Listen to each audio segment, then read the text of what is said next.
的这个设计啊，人声再加上那个乐器的那个搭配，看给特意高兴到台湾腔的，不好意思，搭配，我真的是好多时候都出乎我意料，就是那种他怎么能发出这个声音？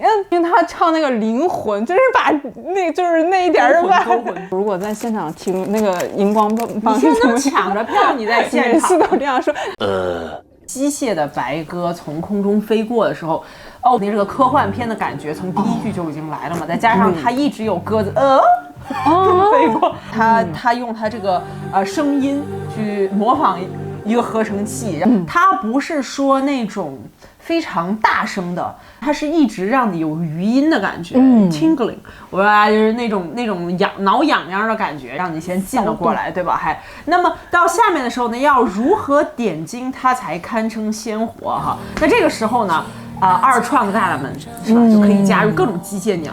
各种机械的东西哈，你就会看到它的眼睛都是雾蒙蒙的，对吧？那么你需要把它点一下睛才能鲜活的那种感觉哈，哇，2句就给你描绘了世界观。那么我们可以知道的是，这是一个关于未来的，关于科技的，关于 AI 的。那么接下来的第3句呢，他就直接唱出了这个他的一个主旨的东西啊，数字的晨昏是否更缤纷？他想点醒的是，就是我们是否太过看重于 AI， 而忽视了人类的一个自我的一个情感的释放跟自我情感的一个需要啊，因为他用了鲜活，对吧？用了飞过。用了缤纷，全部都是那种 dynamic，就是你要有这个动机的才能去完成的。那么，机器在我们看来是没有这个动机的，没有这个活力的，所以它在这里面都有唱出来。39秒到57秒，它这个万千重门啊，这个中间的时候呢，有门打开的这个有声音呢，就是有一种盗梦空间的感觉。接下来这一段就非常精彩嘛，他说生命何尝不是从乌有到乌有。倘若感动的时候依然有泪在流，我突然觉得它这里面有一种辩证思维在。为什么这样讲？机器人也是从乌有到乌有啊，AI 数字也是从数字生命也是从乌有到乌有，人也是从乌有到乌有。对，那怎么去判断？倘若感动的时候有在流泪，这样去判断。太微妙了，是不是有这样一种小小的制衡在这个歌里面出现了啊？那么在这个时候，周深的歌声是怎么样表达呢？客观的审视的这种角度，这个时候还没有起很大的波澜，我们就来到了 Rush 的这个部分，情愿一生如梦游，海市蜃楼是什么？一个反射，对，它究竟是真实的反射还是虚幻的反射呢？对，把它当做一场梦游，我真的需要反复去研究。我觉得这首歌它妙就妙在它在声音里面可能在说自己，但是它也用一种第三者的身份在让你去做一个 critical thinking。好，这一首歌非常妙的是周深为自己做了合唱，那么在后面这个不停重复的这个，此时此刻甚至可以搭配上这个沙丘，就是你看了太多电影之后，突然就有了这个配乐啊！我就是为了让大家有更具象化，在变幻的荒丘寻真实的绿洲，渺小的如浮游，也仰望着宇宙。这又是一个 contrast，它一直在又大又小、极高极低 critical thinking。对吧？它不是说是片面的、2维的，它是3维的、4维的。那我们因为听到这个声音，如果你有音响的话，它是一个4D 效果去审视，对吧？它有不同的周深、周浅，对吧？周上、周下、周里、周外。你用戴上耳机之后，你可以从它的这个声道里面听到它不同的声道有不同的和声，它不是说双声道的嘛，对吧？它就是刺激你不同的大脑的这个所谓的皮层的一个分泌，对吧？让你去有不同的想象。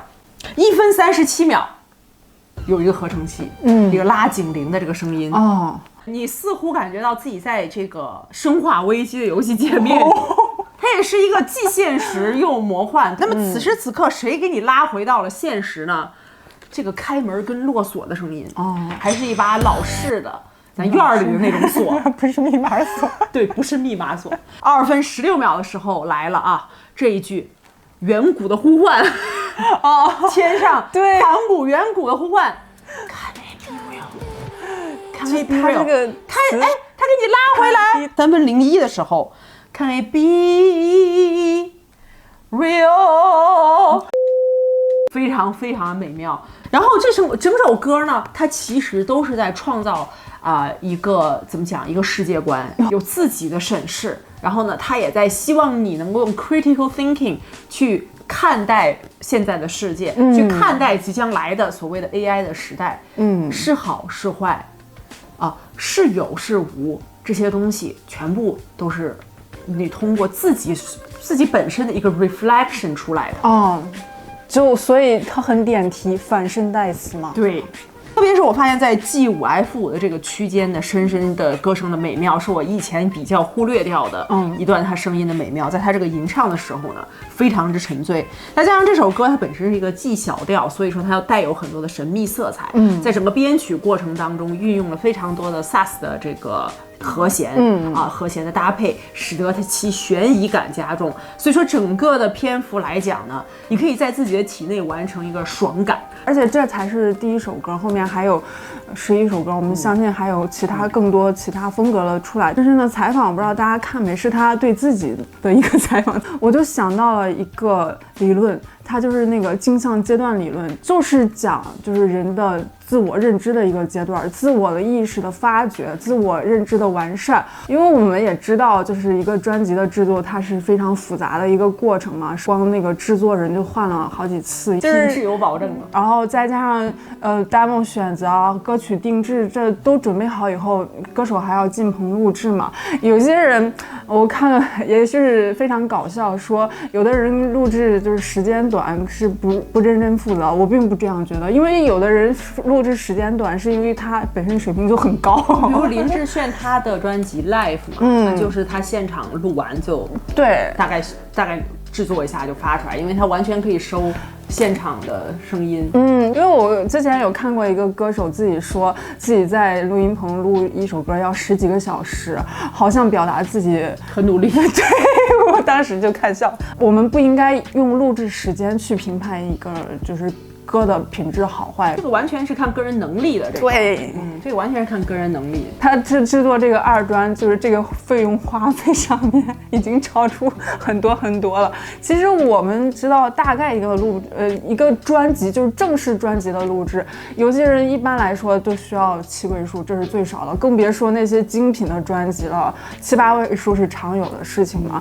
所以，因为你还没加营销费用，对，营销费用现在都是有的时候都是1比1。只是说这个受益人不只是歌手嘛，对啊，因为这背后还有制作人，还有公司，还有这个作曲人，这些大家不可能都在没饭吃的情况下做出一张好大碟，所以他这个营销费用现在都有的时候去到1比1去了，对，跟电视剧差不多。这个歌的发行，我们看到是全平台发行，对，哇，这个是非常厉害的一件事情，而且我们也看到有几个代理发行人，我相信都是他们抢着要的，肯定的。而且说老实话哈，就是咱们说业内的实话，他为什么能做到全平台发行？因为他不怕 criticism， 对，他不是一个粉丝专供，就是你 ，Do you understand what I mean？ 就是我不是割粉丝们的韭菜的啊，然后我做这首歌是为了让大家都去欣赏、都去听、都去理解的。那么我们也很多知道咱圈内的有一些那种小歌手啊，或者是小爱豆啊，他只发行那种。只有粉丝能听到的。对，就是说他就是赚这一笔钱，那东西完全见不得光，就是他就是把这个当做一个工具了。对，刚刚不是提到深深有自己说有录100-200首 demo 嘛？我觉得可能他确实对自己要求比较高，但是我相信他要把这个歌也放出来，肯定都是非常高品质的歌曲。他可以，他成放了，对，可以做个放2专。